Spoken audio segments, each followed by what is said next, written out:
Sir, ലോകത്ത് മെറ്റയിൽ നിന്നും മൈക്രോസോഫ്റ്റിൽ നിന്നും ഗൂഗിളിൽ നിന്നും കൂട്ടപ്പിരിച്ചുവിടൽ നടക്കുന്നു എന്നതൊരു വലിയ വാർത്തയാണ്.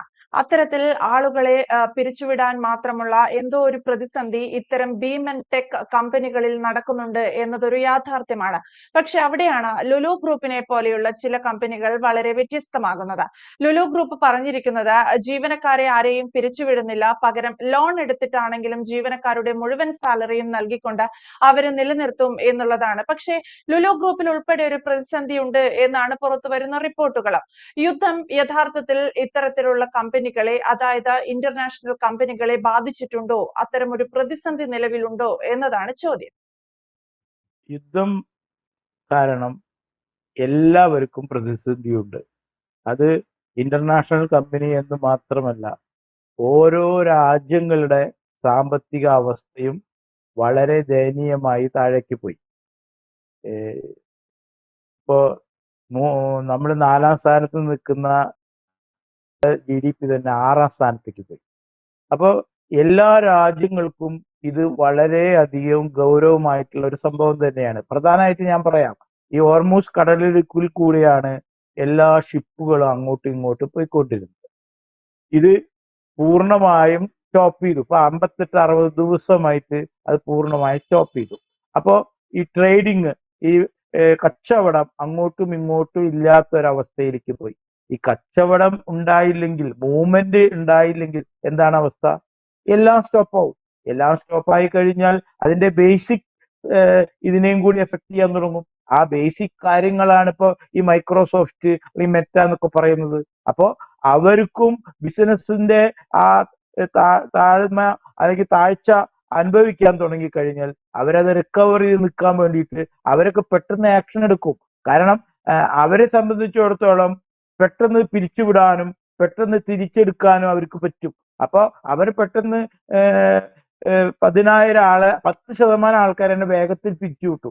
അതിൽ തമാശ അതല്ല, മെറ്റയില് ഈ യുദ്ധത്തിന്റെ മുന്നേ 6000 ആൾക്കാരുടെ ഒരു റിക്വയർമെന്റ് മുന്നിൽ വെച്ച് നിൽക്കുമ്പോഴാണ് യുദ്ധം വന്ന് അത് ഹോൾഡ് ചെയ്തു. ഇപ്പൊ എന്തായി? ആ 6000 ആളെ എടുക്കാവോ ഉണ്ടായില്ല, ഈ കുറെ ആൾക്കാരെ ഇപ്പൊ പിരിച്ചുവിടുന്നു. അപ്പോ സാമ്പത്തികമായിട്ടുള്ള ഈ ബുദ്ധിമുട്ട് വളരെയധികം എല്ലാ കമ്പനികളെയും ബാധിച്ചു എന്നതിന് യാതൊരു സംശയവുമില്ല. ഗൾഫ് രാജ്യങ്ങളിലെ ഒട്ടുമിക്ക കമ്പനികളും അപ്പോയിന്റ്മെന്റ് നിർത്തി, ഹോൾഡിംഗ് ആണ്. ഉള്ള ജോലിക്കാരോട് ലീവ് എടുത്ത് പൊക്കോളാൻ പറഞ്ഞു, അല്ലെങ്കിൽ അവരെ പിരിച്ചുവിട്ടു. കാരണം എങ്ങനെയെങ്കിലും എക്സ്പെൻസ് കുറയ്ക്കുക കമ്പനികൾ. സാലറി വെട്ടിച്ചുരുക്കി പല കമ്പനികളും, കാരണം അങ്ങനെയെങ്കിലും എക്സ്പെൻസ് കുറയ്ക്കാൻ. അങ്ങനെ പല വിധത്തിലുള്ള അഡ്ജസ്റ്റ്മെന്റ് ചെയ്തുകൊണ്ട് ഗൾഫിലെ ഓരോ കമ്പനികളും നിലനിൽക്കുകയാണ്. ആ സമയത്ത് നമ്മുടെ മലയാളിയായ ഗൾഫ് രാജ്യങ്ങളിലെ സൂപ്പർ മാർക്കറ്റ് മേഖലയിലെ ഒരു പ്രധാന ബിസിനസ് ഗ്രൂപ്പായ ലുലു ഗ്രൂപ്പിന്റെ ഓണർ പറഞ്ഞു, ഞാൻ തൽക്കാലം ജോലിക്കാരനെ പിരിച്ചുവിടുന്നില്ല. ഞാൻ എങ്ങനെയെങ്കിലും ബിസിനസ് ഇല്ലെങ്കിലും കച്ചവടം ഇല്ലെങ്കിലും ബാങ്കിൽ നിന്ന് ലോൺ എടുത്ത് സാലറി കൊടുക്കും എന്നയാൾ പ്രഖ്യാപിച്ചു. നല്ല കാര്യമാണ്. പക്ഷെ എത്ര ദിവസം നടത്തും എന്നുള്ളതാണ് ചിന്തിക്കേണ്ടത്. അപ്പോ കുറച്ചു കഴിഞ്ഞാൽ അദ്ദേഹത്തിനും ചിന്തിക്കേണ്ടി വരും. ഞാൻ അല്ലാതെ തന്നെ അറിഞ്ഞ ചില കാര്യങ്ങളുണ്ട്. താഴ്ന്ന ജോലിക്കാരനെ മാത്രം നിലനിർത്തിയിട്ട് ഹൈ സാലറി എടുക്കുന്ന പലരെയും ലുലു പിരിച്ചു വിട്ടു കഴിഞ്ഞു. അതായത് ഹൈ സാലറി എടുക്കുന്നത്. അപ്പൊ എന്താ ചെയ്യുക? താഴ്ന്ന ജോലിക്കാരനെ അവിടെ നിലനിർത്തിക്കൊണ്ട് ഹൈ സാലറി എടുക്കുന്നവരെ പിരിച്ചുവിടുക. അപ്പൊ അതൊരു വേറെ ടെക്നിക്കാണ്. അപ്പൊ എന്തോ ആയിക്കോട്ടെ, ഇവിടെ ബിസിനസ് എന്ന് പറയുന്ന സംഭവം എല്ലാ സ്ഥലത്തും ബാധിച്ചിട്ടുണ്ട് എന്നതിന് യാതൊരു സംശയവുമില്ല. പക്ഷേ രാജ്യത്തിന്റെ അകത്ത് ബിസിനസ്സിനെ ബാധിക്കാത്ത 1-2 രാജ്യങ്ങളേ ഉള്ളൂ. അതിൽ ഒന്ന് ഇന്ത്യ, പിന്നെ ചൈന, റഷ്യ. ഇങ്ങനെയുള്ള രാജ്യങ്ങളിൽ ഈ യുദ്ധം ഒന്നും സംഭവിച്ചിട്ടില്ല. പക്ഷെ ഇന്ത്യയിൽ പ്രശ്നമുണ്ട്. എവിടെയാണെന്നറിയോ? ഈ ഗൾഫ് രാജ്യങ്ങളിൽ പോയി ജോലി ചെയ്യുന്ന ആ ആൾക്കാരുടെ ബന്ധുക്കളും റിലേറ്റീവ്സിനും ഈ യുദ്ധം ബാധിച്ചിട്ടുണ്ട്. കാരണം അവരുടെ വീട്ടിൽ വരുന്ന വരുമാനത്തിന് പ്രശ്നമുണ്ട്, സാമ്പത്തികങ്ങൾക്ക് പ്രശ്നമുണ്ട്, പലരും തിരിച്ചു വന്നിട്ടുണ്ട്. അപ്പോൾ വേറൊരു ചെറിയ രീതിയിൽ കേരളത്തിലെ എക്കണോമിനെ അത് ബാധിച്ചിട്ടുണ്ട് എന്നുള്ളതിന് യാതൊരു സംശയവുമില്ല. പക്ഷെ ജനറലി ഇന്ത്യയുടെ എക്കണോമിക്ക് ഇതൊരു വലിയ വിഷയമേ അല്ല. എന്നാൽ പോലും ഈ യുദ്ധം കാരണം, അനാവശ്യമായിട്ടുണ്ടായ ഈ യുദ്ധം കാരണം ഇത് വലിയ തോതിലുള്ള ഒരു സാമ്പത്തിക പ്രതിസന്ധി തന്നെ ലോകത്തുണ്ടായിട്ടുണ്ട്. ഏറ്റവും വലിയ പ്രതിസന്ധി അമേരിക്കയ്ക്കാണ് ഉണ്ടായിരിക്കുന്നത്. ഈ ഇറാന്റെ യുദ്ധത്തിൽ മാത്രം ഒരു ദിവസത്തോളം 1,00,000 കോടി ഡോളർ അവർക്ക് ഈ യുദ്ധ സാമഗ്രികളുടെ ചെലവിലേക്കായി ചെലവ് വന്നിട്ടുണ്ടെന്നാണ് കണക്ക്. ഇത് അവിടുത്തെ പെന്റഗൺ പുറത്തുവിട്ടതാണ്. അപ്പോ ഒരു ഭരണാധികാരിയെ സംബന്ധിച്ചോളം വളരെ ഞെട്ടലുണ്ടാക്കുന്ന ഒരു സംഭവമാണ് വരുമാനട്ട ഇല്ലേനും ചെലവുകൾ മാത്രം. ഈ തരത്തിൽ ഏത് ബിസിനസ് ആയാലും ഏത് കമ്പനി ആയാലും വരുമാനം ഇല്ലതാനും ചെലവുകളുള്ളതാനും വരുമ്പോൾ അവിടെ എന്തെങ്കിലും തരത്തിലുള്ള ഒരു കൺട്രോൾ വരുത്താൻ എല്ലാ കമ്പനികളും മുന്നോട്ട് വരും എന്നതിന് യാതൊരു സംശയവുമില്ല.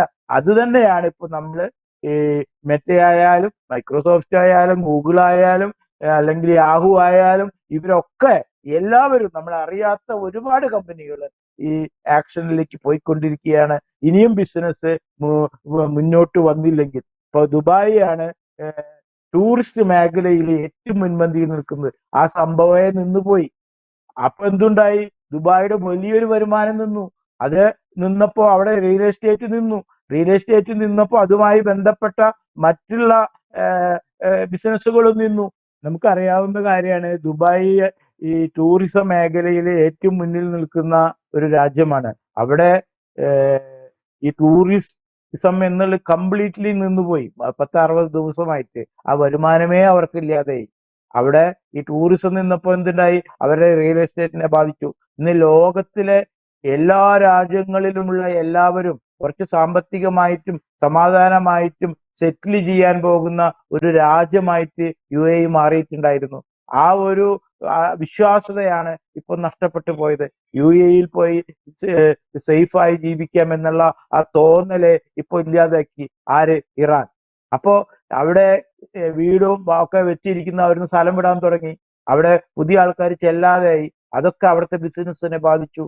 അപ്പോ ഇത്തരത്തിലുള്ള ഒരു പ്രത്യേക സാങ്കേതിക അവസ്ഥ ഉണ്ടായപ്പോൾ അത് എല്ലാ ഇപ്പൊ ദുബായിലെ ബിസിനസ്സിനെ ബാധിക്കുമ്പോൾ അത് ഇന്ത്യയെയും ബാധിക്കും, പ്രത്യേകിച്ച് കേരളത്തിനെ ബാധിക്കും. അപ്പോ ഇത് മൊത്തത്തിൽ ഈ ലോകത്തിനെ തന്നെ ബാധിക്കുന്ന വലിയൊരു അവസ്ഥയാണ് ഉണ്ടായിരിക്കുന്നത്.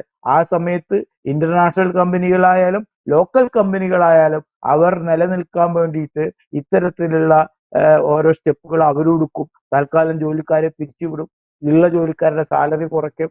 ഇത് അവരുടെ ചില മുൻകരുതലുകളാണ്. എന്നാലേ കമ്പനി നിലനിൽക്കുകയുള്ളൂ. അപ്പൊ അതിന് നമ്മൾ ആരെയും പഴിചാരിയിട്ടോ കുറ്റപ്പെടുത്തിയിട്ടോ കാര്യമില്ല. നമുക്ക് പഴിചാരാനും കുറ്റപ്പെടുത്താനും ഒറ്റ കാരണമേ കാണാനുള്ളൂ. അനാവശ്യമായിട്ട് ഈ യുദ്ധം ഉണ്ടാക്കിയവരെ വേറെ ഒന്നും നമുക്ക് ഇപ്പോൾ പറയാനില്ല. കാരണം തൽക്കാലം ഈ കമ്പനികൾക്കെല്ലാം ഇതിനെ തരണം ചെയ്ത് വീണ്ടും മുന്നോട്ട് വരാൻ ഇനിയും ചിലപ്പോ 3, 4, 5 കൊല്ലങ്ങൾ എടുത്തേക്കാം. യെസ്, എന്തായാലും ഗൂഗിളും മെറ്റയും മൈക്രോസോഫ്റ്റും ഉൾപ്പെടെയുള്ള ഭീമൻ ടെക് കമ്പനികൾ ജീവനക്കാരെ കൂട്ടത്തോടെ പിരിച്ചുവിടുകയാണ്. ലോകത്ത് വലിയ രീതിയിലുള്ള ഒരു സാമ്പത്തിക പ്രതിസന്ധി നിലനിൽക്കുന്നുണ്ട് എന്ന് തന്നെയാണ് പുറത്തുവരുന്ന റിപ്പോർട്ടുകൾ സൂചിപ്പിക്കുന്നത്. ഫോക്സ് ന്യൂസ് പോലും ഇത്തരത്തിലുള്ള ചില സമ്മർദ്ദം ലോകരാജ്യങ്ങൾക്ക് മേലുണ്ട് എന്ന് സ്ഥിരീകരിച്ച റിപ്പോർട്ടുകൾ വിട്ടുകഴിഞ്ഞു. ഈ രീതിയിൽ ഇന്ത്യ ഉൾപ്പെടെയുള്ള അല്ലെങ്കിൽ ഏഷ്യൻ രാജ്യങ്ങളിൽ മിഡിൽ ഈസ്റ്റ് രാജ്യങ്ങളിലേക്ക് ഏതു നിലയിലേക്ക് ഈ സാമ്പത്തിക പ്രതിസന്ധി ബാധിക്കും എന്നൊക്കെ കണ്ടറിയേണ്ടതാണ്. വ്യക്തമാണ്. Thank you Jaishankar sir. കൂടുതൽ വാർത്തകളും വിശേഷങ്ങളും നിങ്ങളിലേക്ക് എത്താൻ ABC മലയാളം സബ്സ്ക്രൈബ് ചെയ്യുക, ബെൽ ബട്ടണും അമർത്തുക.